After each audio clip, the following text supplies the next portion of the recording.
মেয়েই হোক বা ছেলেই হোক, আমরা যারা মাদ্রাসাতে লেখাপড়া করতে দিয়েছি, সেই ছেলে কিংবা মেয়ে ফারিগ হয়ে এসেছে আর আপনার বাড়িতে শরীয়ত বিরোধী অনেক কাজকর্ম আগে থেকে হচ্ছে।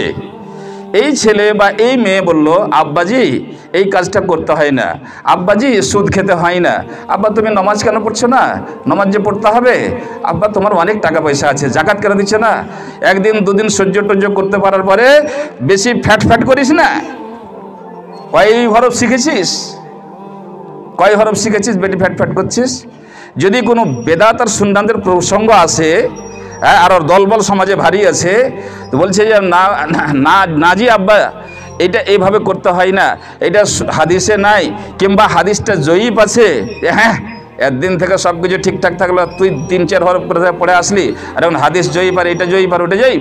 সহি কথাটা যার জন্য আপনি তাকে মানুষ করেছেন, যার জন্য আপনি তাকে মানুষ করেছেন, সেই শিক্ষা পাওয়ার পরে আপনি বাবা হয়ে তার মুখে সর্বপ্রথম লাথি মারছেন, তাহলে কি আপনার ব্যাপারটা কি?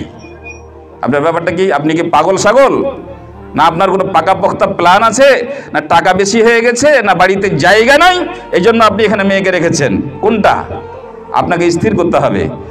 আপনি সর্বপ্রথম আপনার সেই সুশিক্ষিতা মেয়েকে সেই মর্যাদা সেই সম্মান দিচ্ছেন কিনা, এটা সর্বপ্রথম আপনার কাছ থেকে আমরা পেতে চাই। আপনি যদি তার সম্মান না করতে পারেন, তাহলে পাড়ার অন্য মহিলারা, পাড়ার অন্য মানুষেরা, পাড়ার অন্য লোকেরা কেন আপনার মেয়ের সেই সম্মান এবং মর্যাদা করবে? শিক্ষা দিতে দিতে দিতে দিতে কি অভাব থেকে গেছে? ওটা আমাদের ব্যাপার, আমাদের তো আমাদেরকে ভাবতে হবে, যারা মাদ্রাসার কর্তৃপক্ষ তারাকে ভাবতে হবে। কিন্তু আপনি গার্জেনের না মেয়ের গার্জেন হিসেবে তাকে লালন পালন করা, তার মর্যাদা বৃদ্ধির ব্যাপার স্যাপার, তার মর্যাদা রক্ষা করার ব্যাপার, এবং তাকে সমাজে এক মানে ভূমিকা পালন করতে দেওয়ার ক্ষেত্রগুলো তৈরি করে দিতে আপনাকে পূর্ণভাবে সাহায্য এবং সহযোগিতা করতে হবে। কোনো ন্যায় অন্যায় হচ্ছে, আপনার মেয়ে চিৎকার করে উঠছে, আব্বাজি এটা অন্যায়, পড়োশির সাথে ঝগড়া হচ্ছে, আব্বাজি তোমার এটা কথা বলা ঠিক হলো না, তখন মেয়েকেই থাপ্পড় তুলছে, মেয়েকেই বকাবকি করছে, মেয়েকে উল্টাপাল্টা কথা বলছে। তাহলে তুমি শিখিয়েছই কেন আগে?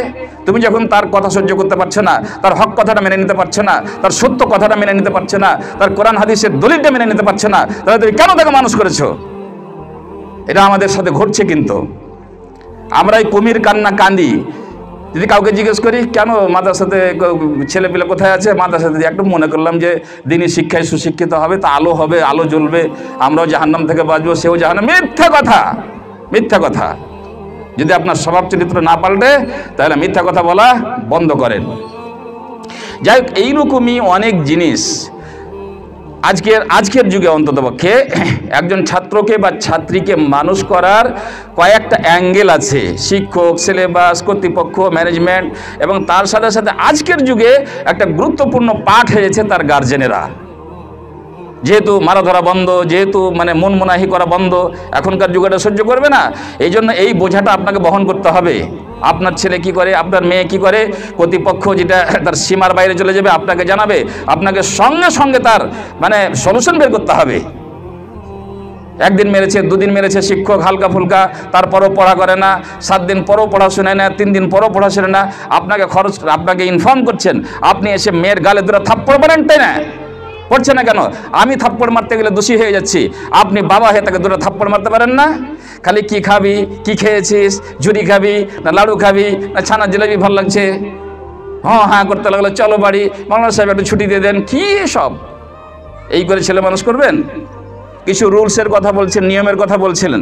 আপনি একজন মেয়ের গার্জেন হিসাবে আপনার মাদ্রাসার নিয়ম নীতি, সাক্ষাতের সময়, যাওয়ার সময়, আসার সময় ফিস দিয়ে সহযোগিতা করতে হবে। সেই সব ব্যাপারগুলো একাধিকবার বলার পরও আপনি সেটাকে ডাল ভাত মনে করেন কেন?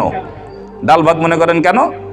মাগরিবের পরে চলে আসলেন, এশারের পরে চলে আসলেন, দুপুরের সময় চলে আসলেন, খেয়ে দিয়ে রেস্ট করছে তখন চলে আসলেন, একটু এরকম হয়ে গেছিলো, একটু ওরকম হয়ে গেছিলো। আপনার একটু একটু করতে করতে এখানে যদি 500 ছাত্রী থাকে এবং প্রতিদিন 10টা 20টা গার্জেন এভাবে বিরক্ত করে, তাহলে পরিবেশটা সুস্থ থাকে কি করে? গার্জেনের কোনো ভূমিকা নাই।